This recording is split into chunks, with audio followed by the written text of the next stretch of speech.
Alors ok, mes enfants, mais ce soir on va parler un petit peu d'un petit point de la paracha intéressant. On a vu dans la paracha cette semaine quelque chose d'extraordinaire. C'est la paracha donc qui traite de la reconstruction du Mishkan.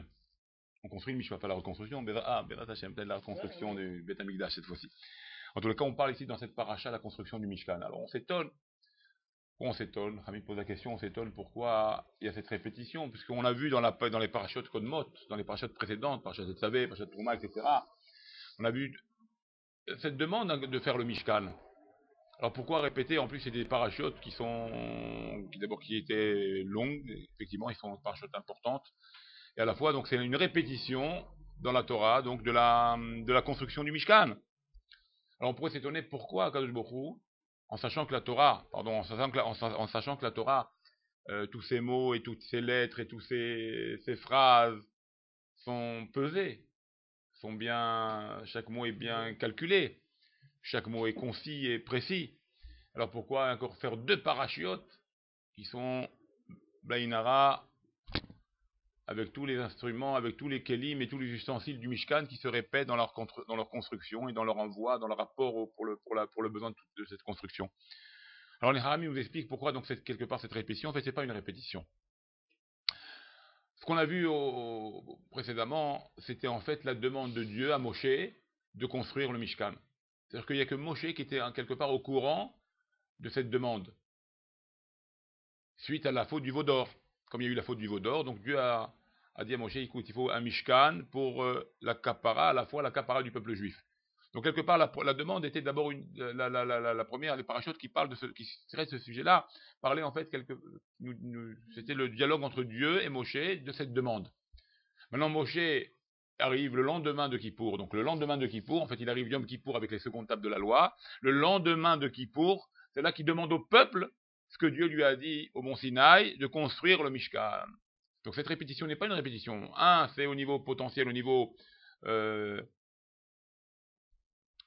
pourrait appeler ça en français, au niveau de la demande, et la deuxième, nos parachutes à nous d'aujourd'hui, c'est la concrétisation de cette demande. Donc la construction réelle du Mishkan. Donc voilà un petit peu cette répétition. Donc on va l'appeler, c'est la demande de la construction, la construction concrète du Mishkan. Alors on pourrait se poser la question, bon, quand il y avait le Mishkan, on sait très bien que la Torah, on a dit qu'elle est précise, elle est éternelle, elle est pour tous les temps et pour toutes les époques. Donc cette parachute a cette demande de concrétiser la construction d'un Mishkan. D'accord? Il faut le concrétiser. Donc on comprend la concrétisation du Mishkan quand il y avait le Mishkan. D'accord? Quand il y avait le Mishkan. Ok? Il y a eu le Mishkan, alors on comprend qu'il faut concrétiser par la demande de cette demande-là, il faut la concrétiser. Bon, on va dire à une autre époque bien plus tard, à l'époque du Beth Amikdash. Bon, ça marche encore. Il y a un exemple dans la Torah qui s'appelle le Mishkan, qui va se changer en Beth Amikdash, en pierre. Donc il y a aussi une demande de construire un Beth Amikdash, d'ailleurs comme Dieu le demande. Vasuli Mikdash v'shachanti betocham. Betocho, l'onemar et la betocham. En vous, je résiderai en vous. Donc on voit que la demande de la résidence de Dieu dans le monde, dans son Mishkan, elle est à l'éternité. Elle est pour tous les temps. D'accord? Elle est pour tous les temps. Donc à l'époque du Mishkan, Dieu va résider dans le Mishkan. À l'époque du Beth Amikdash, il va résider dans le Beth Amikdash. Mais à l'époque où il n'y a plus de Beth Amikdash, ou à l'époque où il n'y a plus de Mishkan, qu'est-ce qu'on fait de cette partie de la Torah qui demande de construire un Beth Amikdash? Où Dieu nous dit Betocham, il va résider en nous. Alors en nous, c'est, ou bien comme nous dit le Navi, en nous, c'est-à-dire dans nos Bate Knesiot ou Bate Midrashot, ça veut dire dans nos synagogues que nous avons construit un peu partout dans le monde, c'est ça un peu en nous. Il habite en nous, dans nos synagogues, qui est un petit peu ce que dit le Navi, le Mikdash Me'at, le petit Beth Amikdash. Mais en nous aussi, c'est en nous Mamash. Alors là, c'est quelque chose d'extraordinaire. On s'est posé la question, je vous rappelle la question, pourquoi aujourd'hui, on va dire, qu'aujourd'hui qu'on n'a pas de Beth Amikdash. Il n'y a pas de Beth Amikdash, il n'y a ni Mishkan ni Beth Amikdash. Comment on va réaliser ces parachutes-là de concrétiser notre Mishkan? Comment on va les réaliser? On ne peut pas de construire, il n'y a pas de construction, il n'y a rien. Quoi, ces parachutes sont en plus dans la Torah? On ne peut pas dire ça, la Torah elle est précise. Alors pourquoi la Torah nous dit il faut construire dans ces parachutes, il faut construire un Beth Amikdash? Il n'y a pas de Beth Amikdash, on ne peut pas le construire, on attend qu'il vienne de Dieu. Ben, la réponse, elle est un petit peu dans ce que je vous ai donné.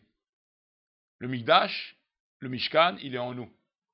Atika Betocho et la Betocham, en nous. Alors, en nous, on a donné deux idées. En nous, donc, des petites synagogues, de partout, ou des grandes synagogues, Bezrat Hashem. Mais même si ce n'est pas ce côté-là, en nous, c'est en chacun de nous. Ça veut dire qu'en chacun de nous, on a un Bet Amikdash. Et donc, maintenant, ça concorde avec la Torah, que la Torah, effectivement, elle est éternelle. Parce qu'elle parle même à l'époque où il n'y a pas de Bet Amikdash, qu'il faut construire un Bet Amikdash. Alors, c'est quoi ce Bet Amikdash dont on parle ici? C'est le Bet Amikdash de la personne. C'est son sanctuaire dans son cœur. C'est ça le Bet Amikdash. Alors, vous allez me dire, comment se fait cette construction? Comment s'est faite la construction? Venez, on analyse un petit peu la construction du Mishkan. Qu'est-ce qui s'est passé? Première étape, donc Moshe Rabbeinu demande au peuple d'emmener tous les éléments, tous les matériaux qu'il faut pour la construction. De l'or, de l'argent, de l'airain, du cuivre, des tissus de pourpre, d'écarlate, des pierres précieuses. Ok? Donc les Juifs, au Hachem, emmènent. Première étape. Deuxième étape, transformation de ces éléments-là pour le besoin du Mishkan. L'or, on va le faire fondre, on va en faire des couvertures, des plaquages, etc., etc. Les reins, on va le fondre aussi, on va en faire des socles, etc. Et en l'argent aussi, on va faire des... Bon, vous savez, vous connaissez le travail. Le bois, on va le travailler, on va en faire des poutres, etc., etc. Donc il y a transformation de ce que les Juifs ont apporté. Par qui? Par des Hamlev, par des gens instruits et intelligents. Il faut être intelligent pour faire ce travail-là. D'accord? Et après, une fois que la transformation est faite, alors il y a l'édifice qui se met en place, il y a le Mishkan qui est construit. Donc il y a 3 étapes quelque part. Alors maintenant, transposons ce travail-là vers nous. Vers nous. Ça veut dire quoi? Construire le Beth Amikdash, le Mishkan. Eh bien, première chose, il faut emmener. C'est-à-dire quoi il faut emmener? Il faut emmener les matériaux. C'est-à-dire qu'il faut reconnaître nos matériaux. C'est quoi nos matériaux? C'est nos midotes. Bravo, David. Il faut reconnaître nos midotes. J'ai des bonnes midotes, j'ai des mauvaises midotes, je suis comme si, je suis coléreux, je suis avare, je suis cruel, je suis orgueilleux, je suis plein de paresse. Ça, c'est des matériaux. Parce qu'à l'origine, l'or, l'argent, tout ça, c'est pas extra, tout ça. Ça peut faire pécher le juif. Mais là, ils vont le donner pour le Mishkan, pour une construction divine. La même chose. Toutes ces midotes que tu as, toutes ces midotes-là, il faut les emmener, il faut les mettre sur la table. Il faut reconnaître déjà ton état de santé. Il faut te faire un check-up. Il faut faire un état de santé, qui tu es réellement. Te reconnaître. Une fois que tu as emmené tout ça dans ton esprit, dans ta conscience, parce que c'est la conscience qui reconnaît ça. Le cœur, lui, il est ferhala, comme on dit, il se lâche. Vous comprenez?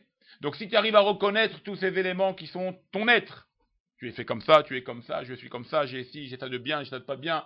D'accord? Donc ça, c'est les éléments que tu emmènes. Et que, faut être honnête avec toi-même, bien sûr. Deuxième étape, transformation. Transformation quoi? Eh bien, il faut que j'arrive maintenant à transformer le mal. C'est quoi transformer le mal? C'est d'affiner les midotraot. C'est travailler l'âme animale, ce qu'on appelle l'âme animale. Il faut la travailler, cette âme animale. D'ailleurs, c'est un petit peu ça, ce qu'on dit dans la Minab Be'eman ou Minab Bakar, qu'on va dire justement dans cette parashat Vayikra. D'accord? C'est de l'âme, Minab Be'eman ou Minab Bakar, c'est-à-dire le côté, les animaux qu'on offrait à Dieu. C'est les animaux qu'on sacrifiait. Le symbole de l'animal, c'est justement l'âme animale. C'est-à-dire que même le service dans le Beth Amikdash, c'est un service qui nous correspond à nous. Sacrifier une bête, pour nous dire, il faut sacrifier sa propre bête. Ce que l'on a de mal, il faut le sacrifier à Dieu. Et ça fait partie du service divin, du service du Beth Amikdash ou du Mishkan. Mais avant tout, avant de sacrifier, donc il faut construire. Construire, c'est à reconnaître, donc emmener, reconnaître tes mauvaises choses, les transformer. L'or, on le transformait, l'argent, on le transformait, le bois, on le transformait. La même chose, je vais transformer ma colère. Je suis coléreux. Comment je vais la transformer en colère? Je vais être anave, je vais plus dire un mot. On ne croit pas. On n'est pas des gens, on n'est pas des magiciens. Mais ce que tu peux faire de ta colère, tu peux la freiner. Ou tu peux la diriger. Tu as une colère pour n'importe quoi. Maintenant, tu vas être peut-être, on va dire, coléreux quand le nom de Dieu sera profané. Là, oui, tu vas exprimer une colère. C'est peut-être mieux. Tu es paresseux pour la Torah. Tu es plein d'envie pour les péchés. Ben, on va faire l'inverse.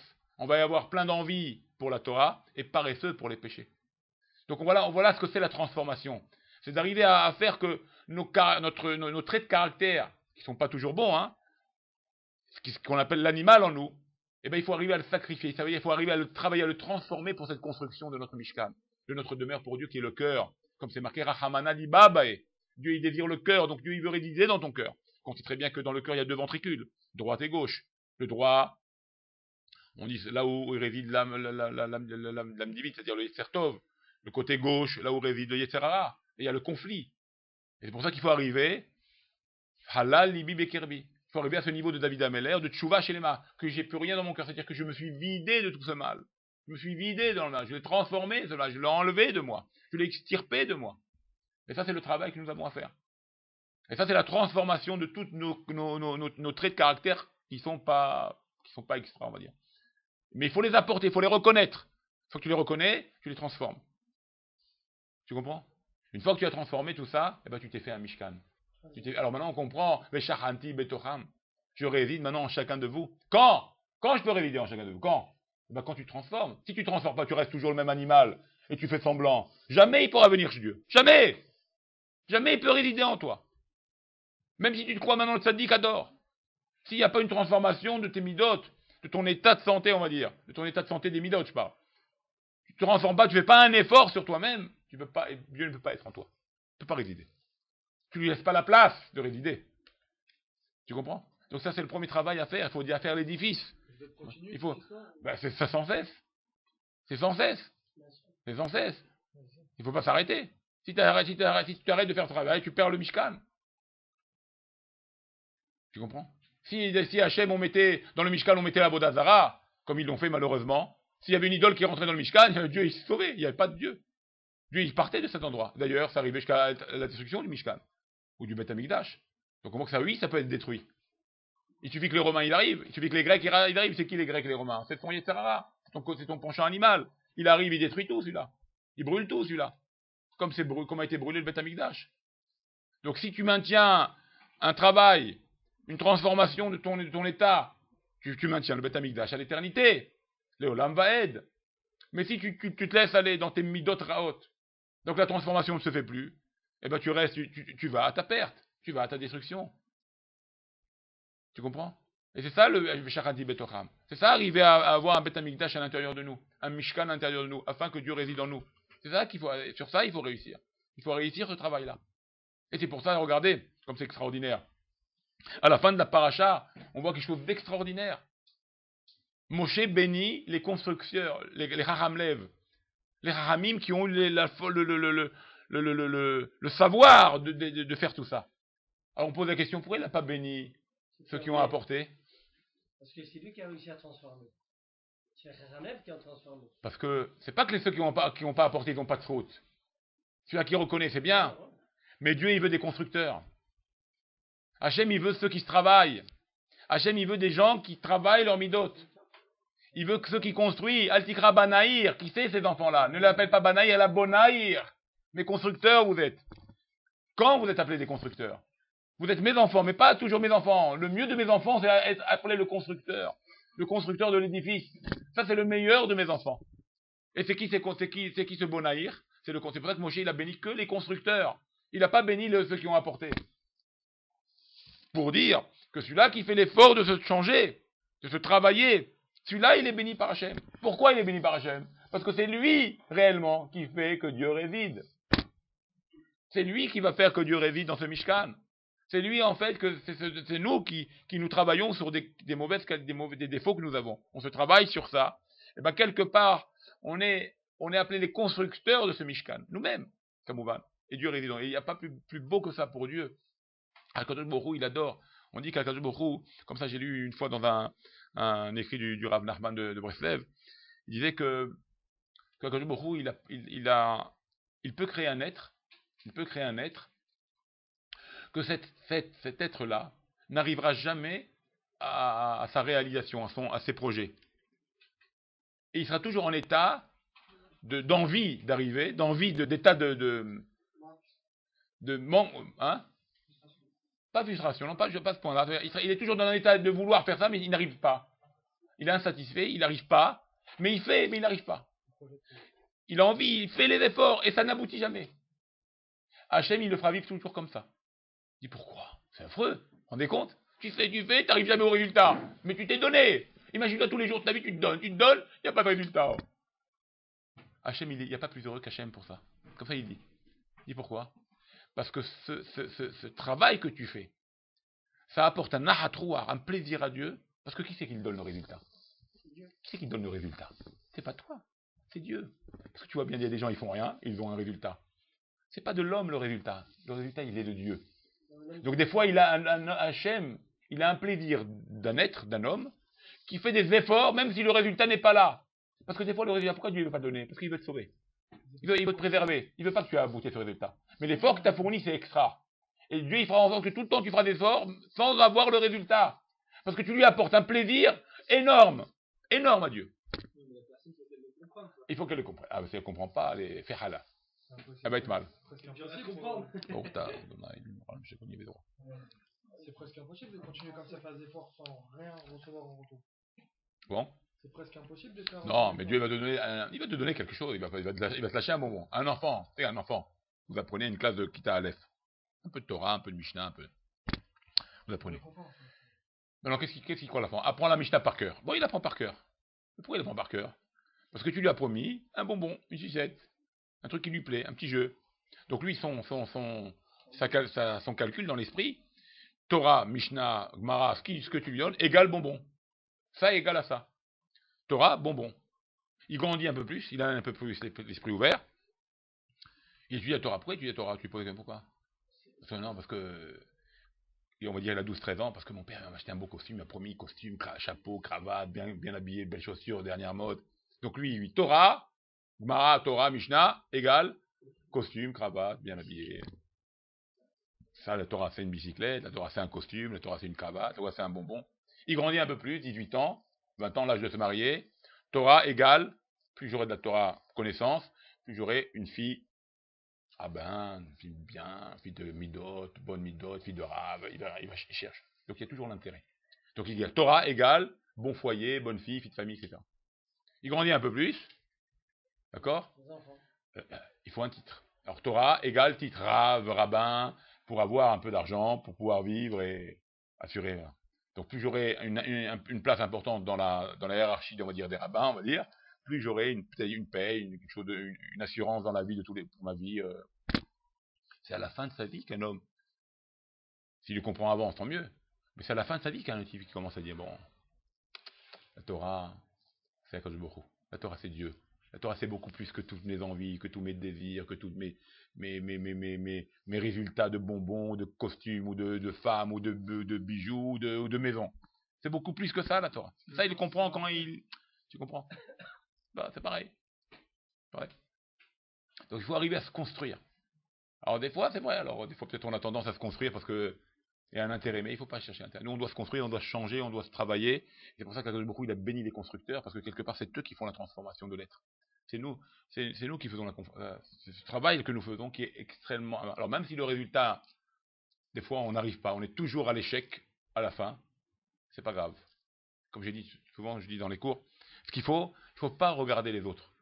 Dans quel sens je dis ça, hein? Bien sûr qu'il faut regarder, il faut s'intéresser sur nos amis, etc., à les rapprocher, à les ramener, à les aider, Bezrat Hashem. C'est sûr. Mais dans quel sens je dis il ne faut pas regarder les autres? Il ne faut pas regarder les autres parce qu'ils ne font pas, alors moi je ne dois pas faire. Ah, le grand rave, celui-là il ne fait pas ça, donc alors moi, plus forte raison que je ne dois pas faire. Ah, celui-là, mon ami que je pensais qu'il était comme ci et comme ça, il ne fait pas, alors moi aussi je ne peux pas faire. C'est faux. C'est faux. Parce que le résultat, c'est Dieu qui le donne. Lui, il n'a pas fait, ou il a fait et il n'a pas réussi, ça ne veut pas dire que toi, tu ne dois pas le faire et tu ne réussiras pas. C'est pas les mêmes... chacun, il a son travail à faire personnel, son travail du cœur, son travail des midotes, comme on l'a dit. Un résultat ou pas de résultat. Moi, j'ai un travail à faire. Il n'a pas réussi, alors moi, c'est sûr que je ne vais pas réussir. Moi, je suis plus faible que lui. Hachem, peut-être, il attend de toi spécialement ce travail-là. Il ne l'a pas donné à lui, même s'il est plus fort que toi. Il te l'a donné à toi. Pourquoi? On ne sait pas. Pas toujours on sait. Mais c'est pour ça qu'il ne faut pas se voir l'autre dans le sens, ah, il n'a pas fait, alors moi, je ne fais pas. Tu comprends? Ah oui, il a fait, alors je me dispense de ça. Non. Il a fait, mais moi aussi, je vais faire.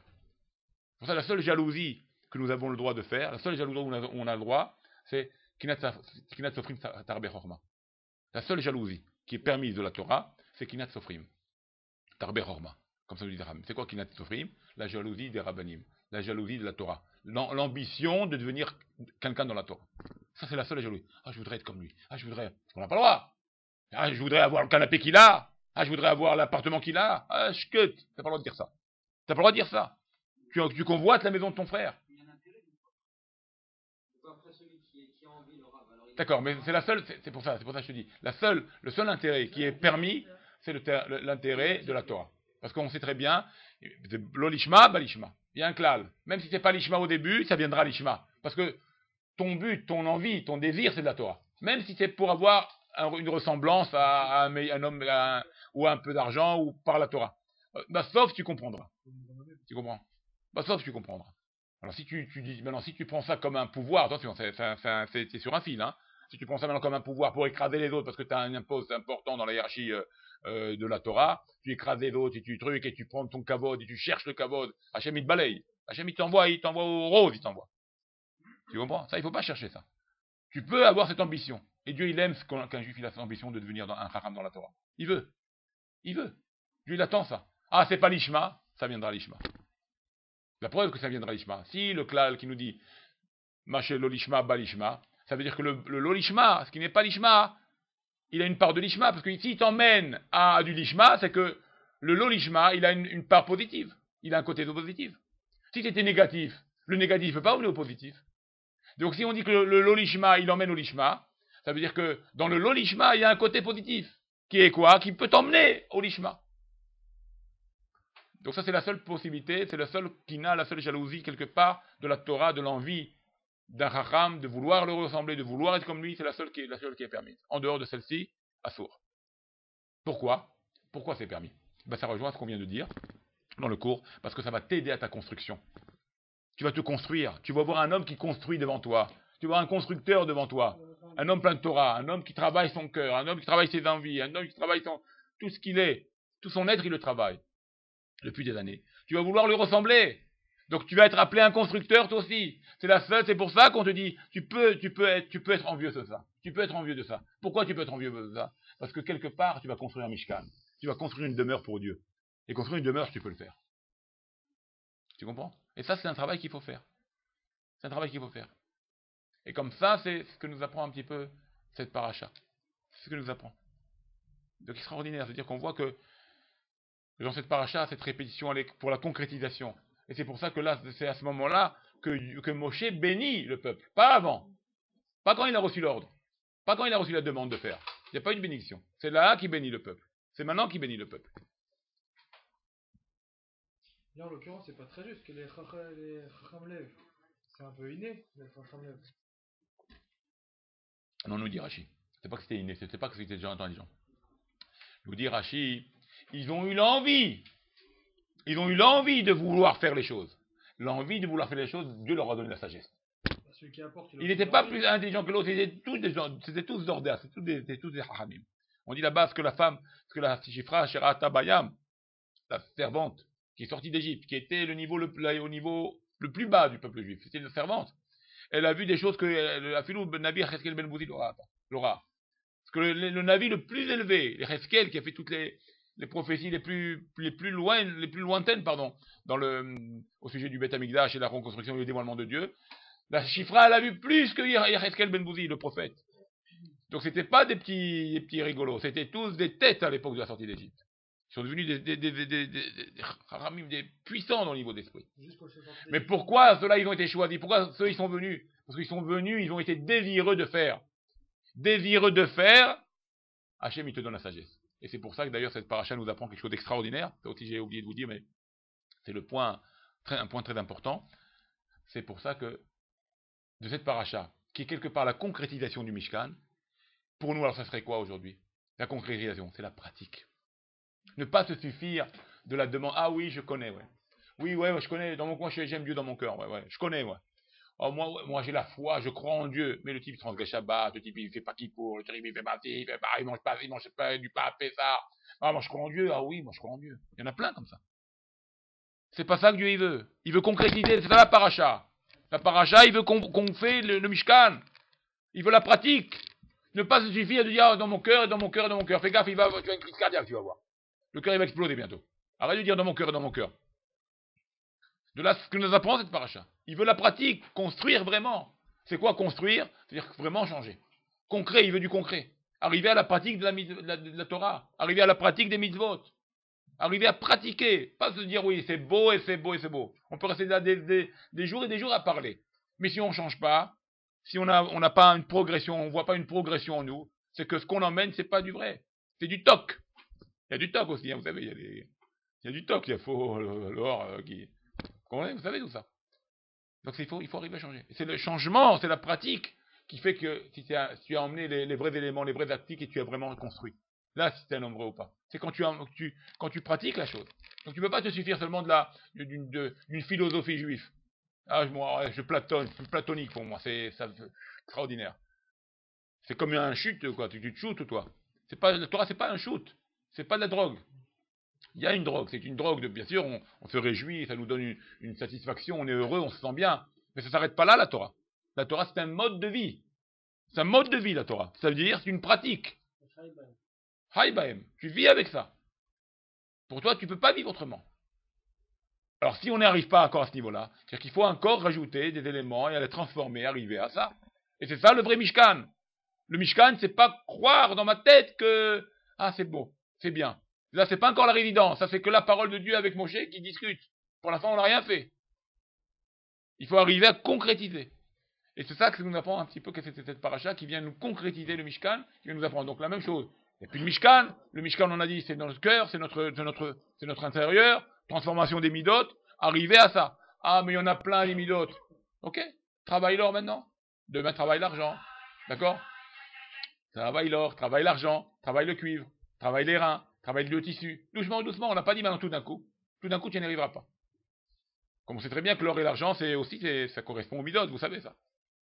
L'or et l'argent, la gvura et chesed, et ava. D'accord? D'accord. Donc tout ce sujet-là, il y a un travail, en plus, donc tout est en rapport, sachez-le. Tout est en rapport, tous les sujets, les 13 choses qu'ils ont emmenées dans le Mishkan, ce qu'on appelle les trumot nidvat libo, ce que les Juifs apportaient, sachez que toutes ces trumot-là ont une relation étroite avec les midot. Relation étroite avec les midot. Et il faut tout transformer, tout est transformé. Et ça, c'est un peu le travail, c'est un peu notre travail. Donc, c'est ce que vient nous apprendre un petit peu cette paracha de cette semaine. Il y a quelques pécoudés. Et on sait très bien qu'on doit vivre avec la paracha. C'est quoi on doit vivre avec la paracha? Ça veut dire que si on tombait maintenant avec quelques pécoudés, extraordinaire. Parce que par avec quelques pécoudés, c'est tombé juste, on est à la veille donc ce soir, on est Rosh Chodesh Nissan. Et Rosh Chodesh Nissan, c'était quoi, messieurs? C'était l'inauguration du Mishkan. C'est là que ça commençait, le premier Nissan. Et on vient de lire Vayakel Pekoud extraordinaire. Donc tout est relié. Vayakel Pekoud qui tombe avec Rosh Chodesh Nissan.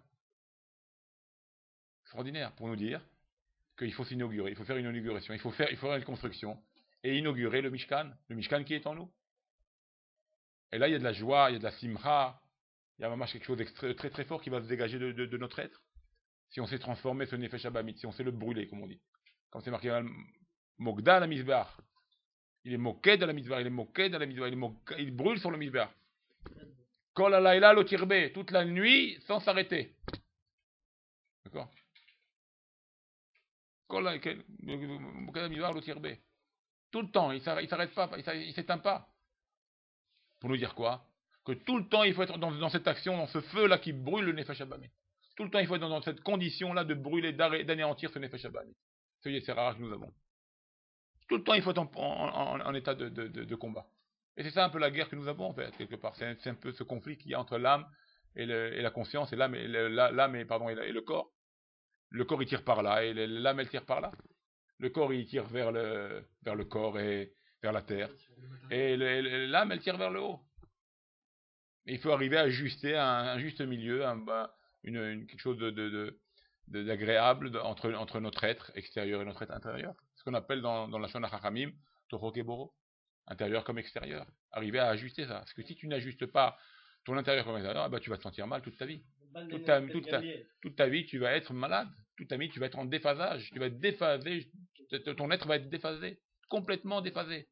Et c'est ça qui donne les dépressions. Et c'est ça qui donne des conflits intérieurs dans la folie de l'homme. C'est ça qui donne tout ça. C'est pour ça qu'il faut être complètement. Il faut se connaître. Il faut savoir ce qu'on peut faire. Et faire ce qu'on peut faire. Ne pas le lâcher. On a des capacités, ne pas lâcher les capacités aussi qu'on a. Les bonnes choses qu'on a, il faut les travailler, les ajuster et les faire encore mieux et plus grandes. Et les mauvaises choses, c'est les travailler, les transformer. Ça, on a un travail à faire. Tu comprends? Et ne pas croire que les capacités que nous avons, c'est des oh, ouais, je suis un âme. Non, non. Tu as des capacités, fais-les. Fais-les profiter. Fais-les profiter en toi, fais-les profiter aux autres. C'est pas de la fausse modestie. Ça, c'est de la vraie. C'est pas de l'orgueil. T'inquiète pas. C'est pas de l'orgueil. Dire que j'ai des capacités, c'est pas de l'orgueil. C'est un âme. C'est celui-là qui dit qu'il a des capacités et qui dit oh, je sais pas, c'est lui l'orgueilleux. Parce qu'il fait tméniek. Ça veut dire en anglais tméniek. Il fait semblant. Il a la possibilité d'aider quelqu'un, il dit moi je sais pas, je connais pas. Tu peux m'aider, tu peux me sauver, tu peux m'aider pour l'examen, tu peux m'aider pour une Gemara à comprendre. Tu me dis je sais pas, tu fais la nave, quelle la nave? Exprime ce que tu connais. Autant sera puni un homme qui a le temps d'étudier et qui n'étudie pas, autant sera puni un homme qui sait étudier, mais qui ne transmet pas. Tu comprends? C'est aussi, on va lui régler le compte. Pour ça, quelqu'un qui sait, il fait passer le message. Ah, mais c'est un manque d'anava. C'est le contraire. Ça, c'est de la ganava. C'est de la gava, le plus grand orgueil si tu ne fais pas passer le message. Et d'un autre côté aussi, tu n'as pas les capacités, ne dis pas je peux et je fais. Tu n'as pas les capacités, si tu dis je peux, je fais, tu fais rien, parce que tu n'as pas les capacités, c'est la plus grande gava également. Donc des deux côtés. Tu as des capacités et tu veux faire le modeste, c'est le plus grand orgueil. Tu n'as pas de capacité et tu veux dire je sais, c'est la plus grande gava également. L'orgueil le plus grand. Donc il faut se reconnaître, il faut se connaître, il faut se reconnaître, il faut s'analyser, se mettre au point, se mettre en phase avec le corps et l'âme et la conscience, et comme ça on avance. Et comme ça tu te construis, comme ça tu progresses, et comme ça tu fais un sanctuaire pour Dieu, comme ça tu fais une demeure pour Hachem. Et Dieu il est content, il se réalise en toi, il vient en toi. Comme on a vu hier, on est appelés des âmes, nous les peuples juifs, c'est pas ni une religion, ni une descendance, tout ça on n'est pas de ça, nous. Parce qu'un juif, même s'il va chez les curés, il restera juif. Donc on n'est pas tenu par la religion. C'est pas ça qui fait le juif. Tu comprends? Un converti aussi, il se convertit, il devient juif. Ah, il n'est pas descendant d'Abraham, il devient juif. Comment c'est possible? Parce que c'est une âme. Un juif, c'est un être qui s'appelle l'âme, qui s'appelle Dieu. On est une partie de Dieu, nous. Chelek Mimaal. On est Chelek Mimé Dieu. C'est ça les juifs. C'est pour ça que tous les grands philosophes, goïm, tout ça, ils nous considèrent comme éternels, incompréhensibles. On ne comprend pas les juifs. On ne sait pas ce que c'est les juifs. Mais maintenant, c'est ça. Pourquoi on ne comprend pas? Parce qu'ils ne savent pas ce qu'on est. Mais réellement, un juif, c'est Dieu. Juif, c'est Dieu. Vous comprenez? Juif, c'est être Dieu. C'est en nous, on a la neshama de Dieu. On a une parcelle de Dieu, partie de Dieu. D'accord? On a une partie de Dieu. Donc on est éternel. C'est pour ça que le juif, il est éternel comme Dieu est éternel. C'est pour ça qu'il ne peut pas, même avec tout ce qu'ils n'ont pu faire, comme pogrom, on est toujours là. Eux, ils sont disparus, ils n'existent plus. Aucun n'existe. Tous ces empires qu'il y a eu. Tous ces empires, la Perse, la Syrie, les Grecs, les Romains, les Perses, tout ce que tu veux. Tous ces empires n'existent plus. Leur langue n'existe plus. Leur race n'existe plus. Et ce petit pays-là, ce petit noyau-là, indestructible. Pourquoi? Parce que c'est Dieu. C'est une parcelle de Dieu. Je ne peux pas détruire Dieu. Donc c'est pour ça qu'on est là. On a toujours notre même Torah, toujours notre même langue. On parlera, Moshe il reviendra, on parlera en hébreu. Rien ne s'est perdu. La même Torah depuis Moshe Rabbeinu. Donc tout s'est transmis. Tout s'est transmis. À l'éternité. C'est un rapport avec la petitesse aussi. Toujours se rappeler qu'Elvin, c'est D'accord. un juif, c'est quelqu'un. Petit toujours, c'est pour ouais. Exactement. C'est être un âme comme moi. Ouais. Et ça revient un peu à ce que tu dis ça, exactement. Ça revient à ce que c'est un petit peu aussi la demande de Dieu de faire le Mishkan avec un demi-shekel. Avec le demi-shekel pour dire qu'on n'est pas parfait. C'est pour ça qu'on n'a pas demandé un shekel. Dieu n'a pas demandé à emmener un shekel. Un demi-shekel. Pourquoi? Pour t'associer, pour savoir que tu es toujours en manque et donc tu es toujours en état de progression et d'élévation. Tu n'es pas parfait. C'est-à-dire quoi? Tu pas parfait? Mais je vais être parfait. Oui. Mais tu vois qu'il y a toujours à faire. Parce que Dieu est éternel, donc il y a toujours du boulot à faire. C'est pour ça que tu emmènes le demi-shekel et pas un shekel entier. Tu es associé avec Dieu. C'est pour ça qu'ils ne comprennent pas les non-juifs. Ils ne peuvent pas nous comprendre. Ils ne peuvent pas comprendre que c'est un juif. Tous, Bardaïev, il a écrit, Tolstoï, il nous a montré hier, Tolstoï, il a écrit, tous, ils ont écrit sur les juifs incompréhensibles. Il est l'éternité, comme ça ils disent. En bien, ils parlent des juifs en bien. Il est l'éternité. En fait, il aurait pu dire, il est l'éternel. Il est éternel. Il est parce qu'il est Dieu. Il fait partie de Dieu. Il est une partie de Dieu. Et c'est vrai. Ils ont raison. Bon, Hachem. Donc on va s'arrêter là pour ce soir. Que Dieu nous bénisse, Bezrat Hachem, et fait qu'on se travaille, qu'on devienne effectivement un Mishkan pour Dieu, un sanctuaire pour Dieu, qu'on enlève ce Yetzerara dans ce ventricule là qui nous gêne, ce Rouarchtout, cette folie qui nous prend la tête à chaque fois, qui nous fait la guerre et qui nous prend la tête. Qu'on sache discerner ce qui est bon et ce qui est pas bon, qu'on sache le discerner. Mais pour discerner, il faut toujours l'analyse. Mettez votre tête avant tout. Je sais pas. La tête d'abord, analysez.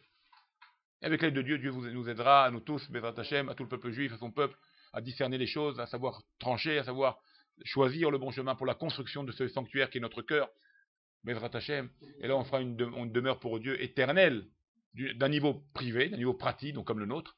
On est tous à l'échelle pratique, quoi.